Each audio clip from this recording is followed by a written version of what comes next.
اللہ نے نماز کو فرض کر دیا ہے، لیکن میں جب تحقیق کے دوران مساجد کے گرد چکر لگاتا تھا اور اندر نگاہ کر کے دیکھتا تھا تو مجھے بڑی شرم آتی تھی کہ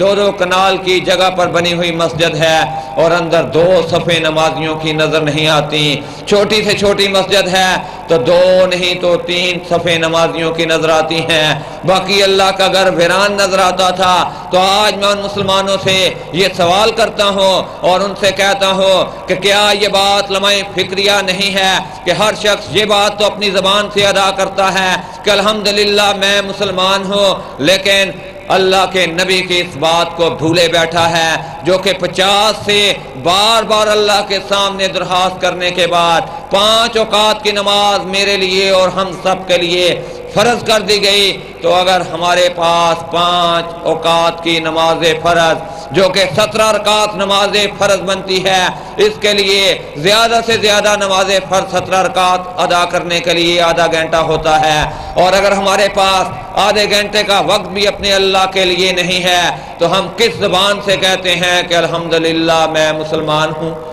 کیا نماز صرف 1 مہینے کے لیے فرض کی گئی؟ رمضان کے مہینے میں دیکھتا ہوں تو اللہ کا ہر گھر آباد نظر آتا ہے، لیکن عام دنوں میں جس مسجد میں بھی جاتا ہوں تو بڑا دکھ ہوتا ہے کہ ہر شخص کہتا ہے میں مسلمان ہوں، لیکن مسجد کی دیوار کے ساتھ ٹیک لگائے خوش گپیوں میں مصروف ہے، کان کے ساتھ موبائل لگایا ہوا ہے، دوستوں کے ساتھ گپیں لگ رہی ہیں، گلیوں میں ٹھیلے اور مسجد کے بعد ہانجا فروش کاروبار میں مصروف ہیں، دکانیں کھلی ہوئی ہیں، اور کوئی بھی شخص اللہ کے گھر سے جو آواز گونج رہی ہے اللہ اکبر اشہد ان اللہ، اس کا جواب دینے کو تیار نہیں آتا، اور اللہ کے گھر میں جا کر جو فرض اس کے ذمہ واجب ہے اس کو بھی ادا کرنے کو نظر نہیں آتا۔ تو آج ان مسلمانوں سے میری التماس ہے اور درخواست کرتا ہوں ان سب سے، ہاتھ باندھ کر کہتا ہوں کہ اپنا اپنا قبلہ درست کر لو اور اس فرض سے غافل نہ رہو، کیونکہ اس کی معافی نظر نہیں آتی،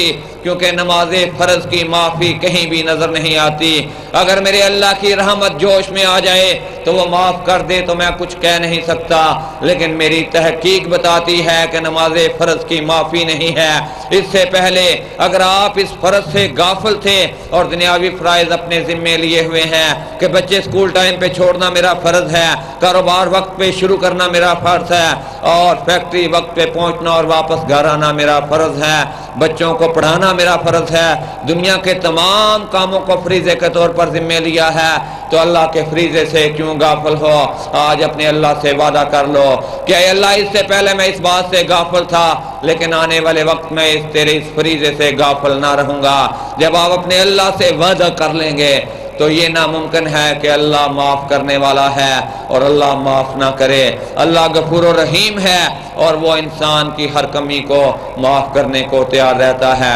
بہت ساری ایسی باتیں ہیں جو آپ کے ساتھ کرنے کو جی چاہتا ہے، لیکن میں نے شروع میں ہی آپ سے کہہ دیا تھا کہ آج میں آپ کا زیادہ وقت نہیں لوں گا، تو مجھے آپ کو جو بات بتانی ہے کہ آپ کہیں گے کہ ابھی میں نے آپ سے کہا کہ 13 سال کی تحقیق کے بعد دین اسلام میرے اندر رچ اور بس گیا، اور شروع میں نے آپ سے کہا کہ 16 سال کی تحقیق کے بعد میں نے کلمہ حق پڑھا، اور میرے بھائی نے بھی آپ سے کہا کہ 16 سال کی تحقیق کے بعد مسلمان ہونے والے، اور اشتہارات پر بھی آپ نے پڑھا کہ 16 سال کی تحقیق، اور ابھی میں نے آپ سے کہا کہ 13 سال کی تحقیق کے بعد میں نے دین اسلام کو اپنے دل میں جگہ دے دی۔ تو آپ کہیں گے کہ اس کے تو اپنے بیان میں تضاد ہے، کبھی 13 سال کی بات کرتا ہے، کبھی 16 سال کی بات کرتا ہے۔ تو جو بات آپ کو بتانا چاہتا ہوں وہ یہ ہے کہ 13 سال کی تحقیق کے بعد تو میں نے دین اسلام کو اپنے دل میں جگہ دے دی، لیکن 16 سال کی تحقیق جو بتا رہا ہوں، ایک لفظ جو میں ہر جگہ پر جاتا ہوں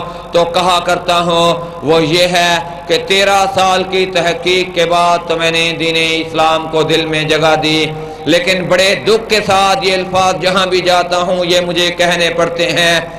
کہ 3 سال تک میں مسلمانوں میں مسلمان تلاش کرتا رہا، 3 سال تک میں مسلمانوں میں مسلمان ڈھونڈتا رہا۔ ہر فقہ مکتب کا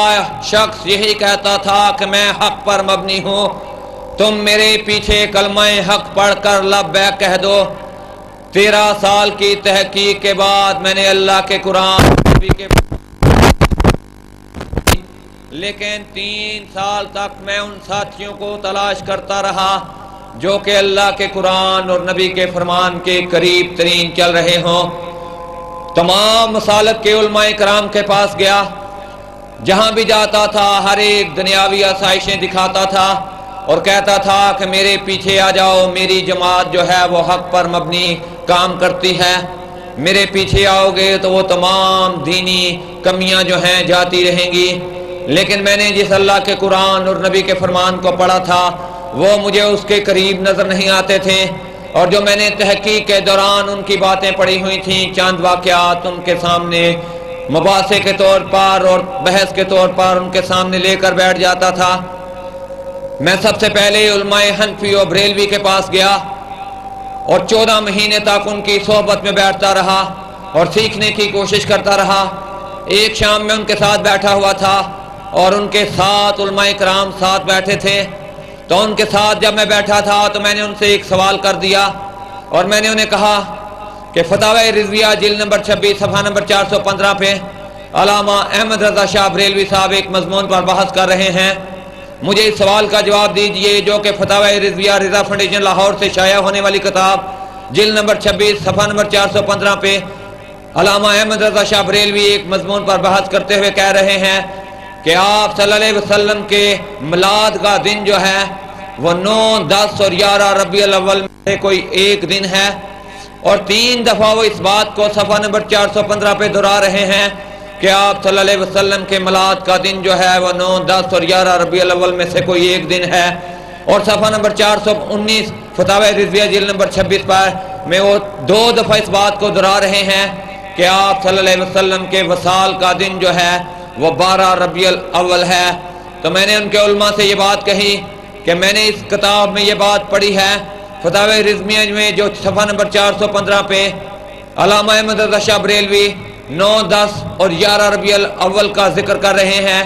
ان 3 دنوں میں کسی بات پر متفق نہیں ہیں کہ آپ صلی اللہ علیہ وسلم کے میلاد کا دن 9، 10 اور 11 ربیع الاول میں سے کون سا دن ہے، تو آپ بتائیے کہ آپ صلی اللہ علیہ وسلم کے میلاد کا دن کون سا ہے؟ آپ تو 12 ربیع الاول کو آپ صلی اللہ علیہ وسلم کا میلاد مناتے ہو۔ تو وہ کہنے لگے کہ تمہارے پاس کوئی دنیاوی دلیل ہے؟ تو میں نے انہیں کہا کہ دنیاوی دلیل بھی آپ کے سامنے دے سکتا ہوں، اور دنیاوی دلیل میں نے کچھ اس طرح ان کے سامنے رکھی۔ میں نے انہیں کہا کہ جب 1976 میرے کالج کی تعلیم کا آخری سال تھا تو اس وقت میرے ملک پاکستان میں جو چھٹی ہوا کرتی تھی 12 ربیع الاول والے دن، آج کمپیوٹرائز زمانہ ہے، کمپیوٹرائز زمانے میں 1976 کا ریکارڈ دیکھنے کے لیے زیادہ دور نہیں جانا پڑے گا، چند منٹوں میں آپ کے سامنے 1976 کا ریکارڈ آ جائے گا۔ گزٹڈ ہالیڈے کو نکال کر دیکھ لیجئے، سرکاری کیلنڈروں کو نکال کر دیکھ لیجئے، تمام عیسوی کیلنڈروں کو نکال کر دیکھ لیجئے، تمام اسلامی کیلنڈروں کو نکال کر دیکھ لیجئے، اور اس وقت کے اور آج کے معتبر اخبار جو کہ روزنامہ جنگ اور روزنامہ نوائے وقت کے نام سے جانے جاتے ہیں، ان اخبارات کو نکال کر دیکھ لیجئے، ان اخبارات میں بھی 12 ربیع الاول والے دن ایک چھٹی لکھی ہوئی ہے، لیکن چھٹی والے دن کیلنڈروں پر اور اخبارات پر جو لفظ لکھا ہوا ہے وہ لفظ لکھا ہوا ہے 12 وفات۔ میں نے انہیں کہا لفظ 12 وفات 12 ربیع الاول والے دن کے سامنے لکھا ہوا ہے، جس کے ملک پاکستان میں تمام سرکاری اداروں میں چھٹی ہوتی تھی، اور ہمیں اس وقت کالجوں اور سکولوں میں اور سرکاری اداروں میں ملک پاکستان میں چھٹی ہوتی تھی کہ آج 12 وفات ہے اس لیے آج ملک پاکستان میں چھٹی ہے۔